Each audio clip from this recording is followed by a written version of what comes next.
Make it easy for the listener to freaking support you. If you're going to ask for money, don't make them jump through all of these hoops. Don't make them go here and there and click this and put in this, and don't make it hard. If they're swimming upstream, they're going to get tired. Most hosts never achieve the results they hoped for. They're falling short on listenership and monetization, meaning their message isn't being heard and their show ends up costing them money. This podcast was created to help you grow your listenership and make money while you're at it. Get ready to take notes. Here's your host, Adam Adams. Hey, podcaster, it's your host, Adam Adams. And we got a listener who asked a question. They asked, how do I ask for money or support on my podcast without coming across desperate? How do you do that? And the truth is that I make money through the podcast from people that work with Grow Your Show, my company. And so we were able to pull in 30, 40, 50, even sometimes more, $1,000 a month through the podcast.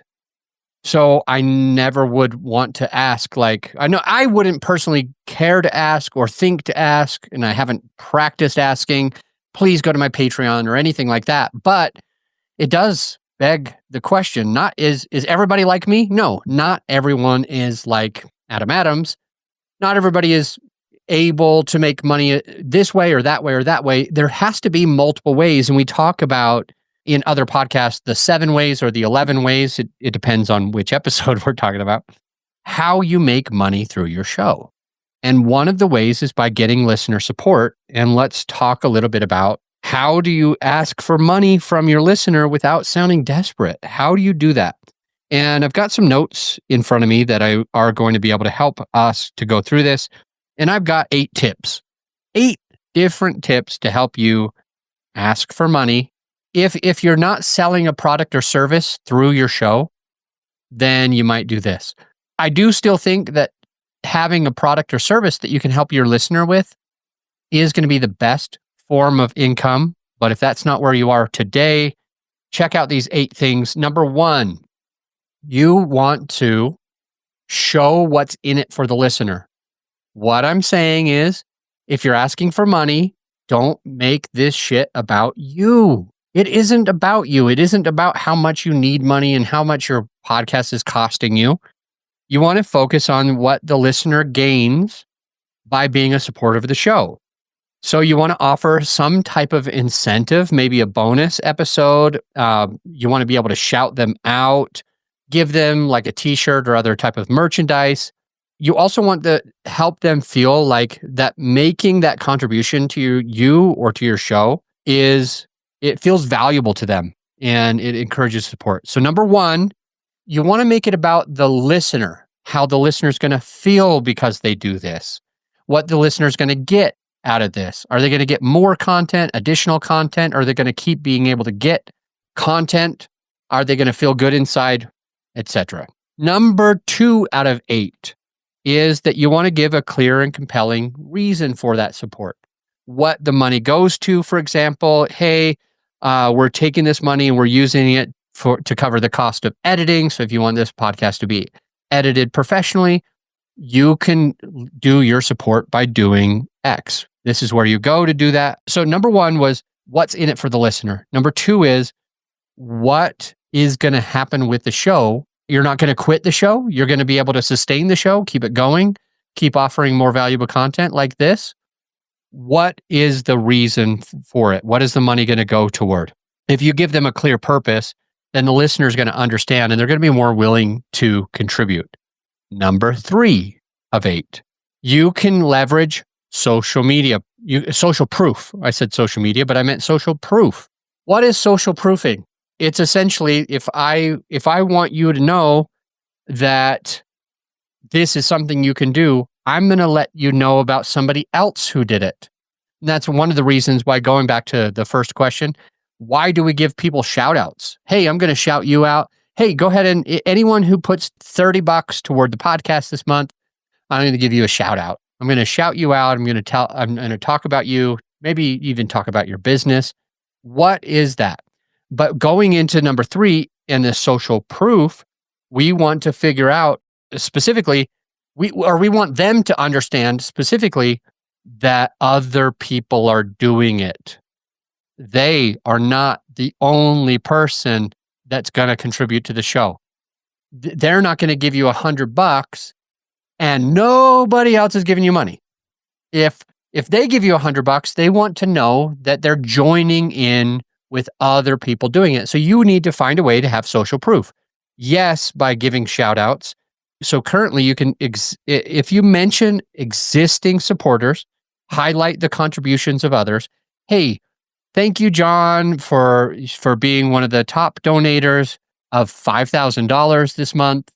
That really helps to be able to have, and you're going back to the compelling reasons, that really helps to have enough money to pay the staff to be able to edit and produce the show and get it in front of more people so that we can spread this message. So during the number 3, leveraging, social proof of other listeners who've done this, when your listener hears what other listeners are doing, they are more likely to be wanting to do the same thing. Number 4. What's number 4? Make it easy for the listener to freaking support you. If you're going to ask for money, don't make them jump through all of these hoops. Don't make them go here and there and click this and put in this, and don't make it hard. If they're swimming upstream, they're going to get tired. You want to make it as clearly easy as possible if you're asking for money. So you might think, hey, let's use PayPal. Let's use Venmo, Patreon, Supercast. There are places that your listener can go to find you. Make it a place that they're used to going. I use Venmo a lot. Another thing you could use is Zelle. So whatever it is, Patreon, you got to find a platform that it's easy for them. Don't make them swim upstream and get tired. Make it easy for them so that they want to support you. It makes them feel good to support you, etc.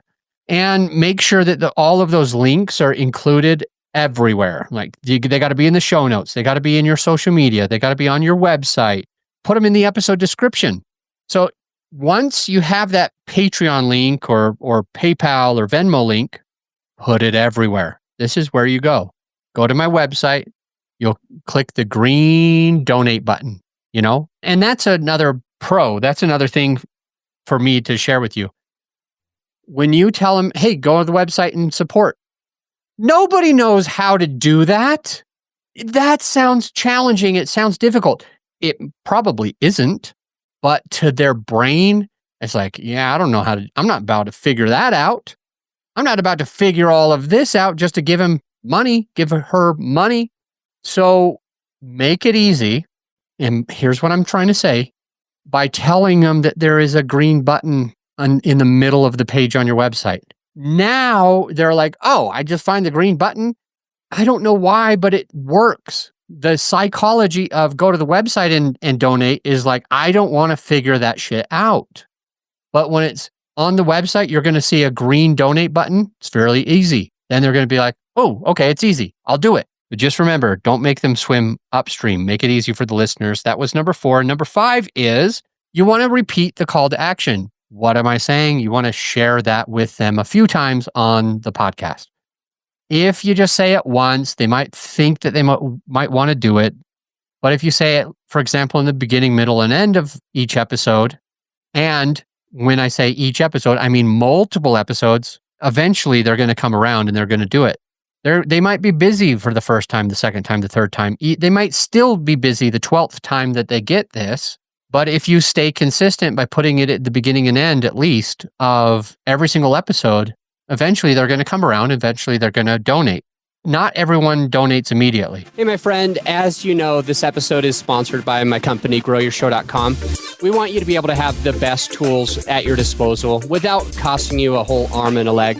So right now you can get a free list of vetted equipment that like mics, mixers, webcams, sound treatment, editing software, everything that you need.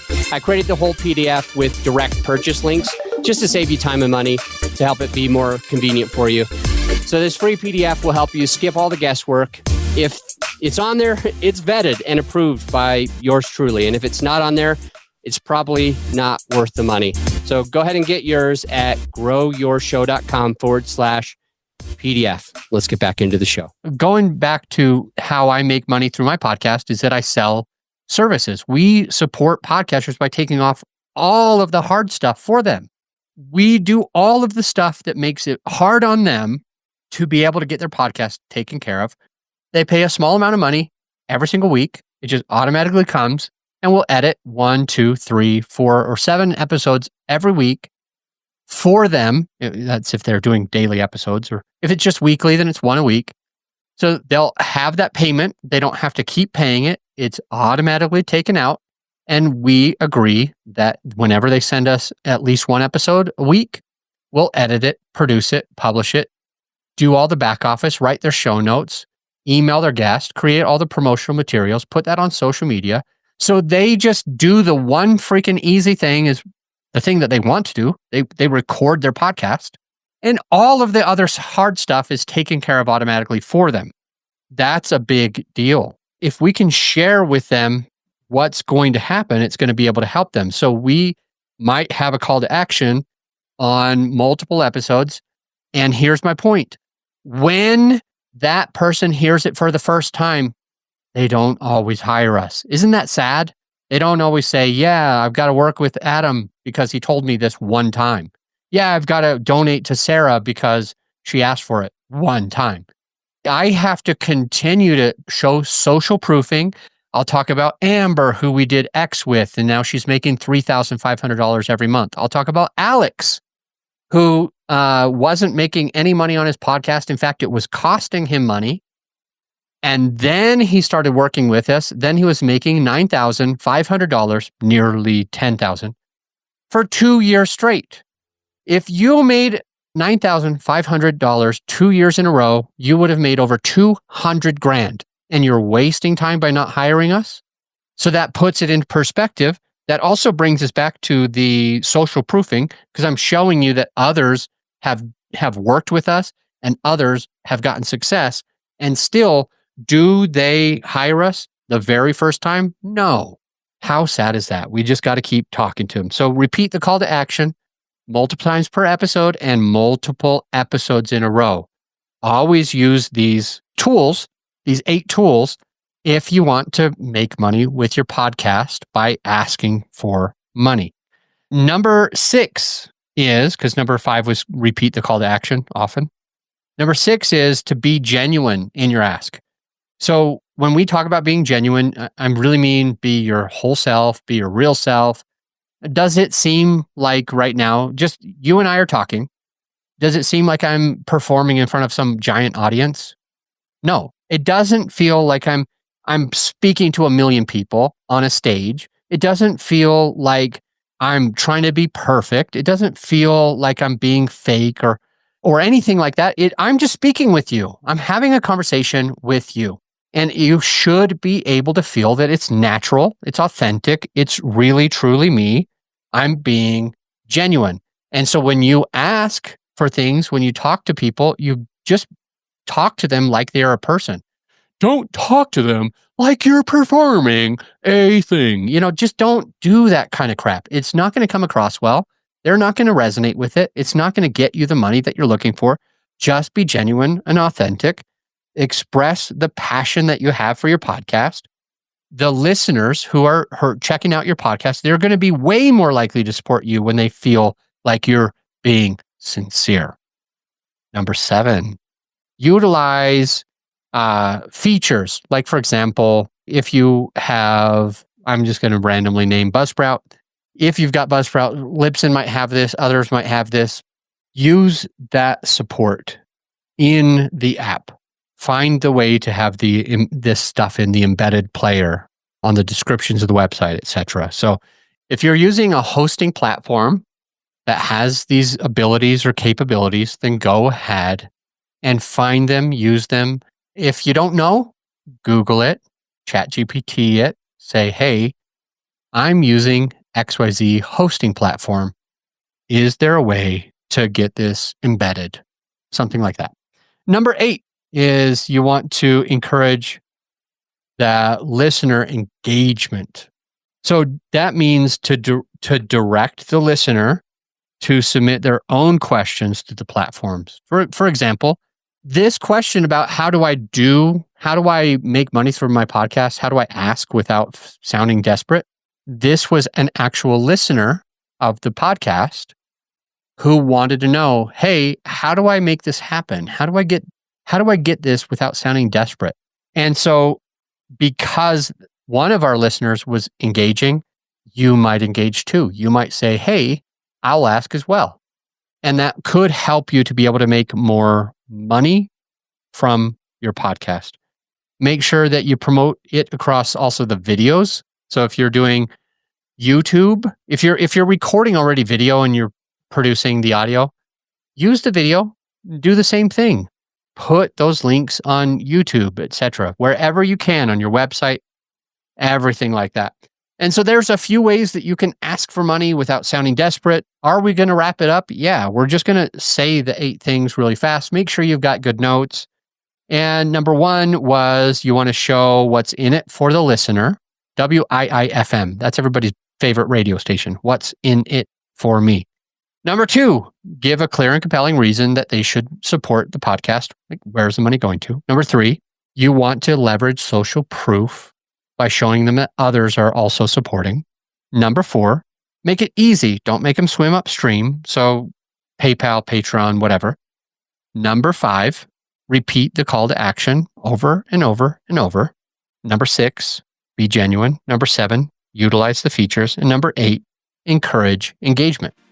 And I'll see you on the next episode. By the way, one way to ensure that you don't miss out on great content that we're producing on a regular basis is to make sure you're subscribed to the show. You need to be subscribed or following the Apple Podcast or wherever you listen to it in order not to miss all of that. And before I let you go, I need to mention, because a lot of people are asking, do you help? Can you help me with this? And the answer is yes. My company actually does it. It's called Grow Your Show. And you can find that at growyourshow.com. Our clients, they call us the easy button for podcaster because they simply have to record their episode. And they know that every single thing else is done for them. We sweat the hard stuff so you can be the star of your show. And if you would like help to make sure that we're editing and publishing and promoting and doing your social media, it's all in one place. And I think it's pretty affordable. You'll have to take a look for yourself. Just go to growyourshow.com and check us out. And by the way, I'll see you on the next episode.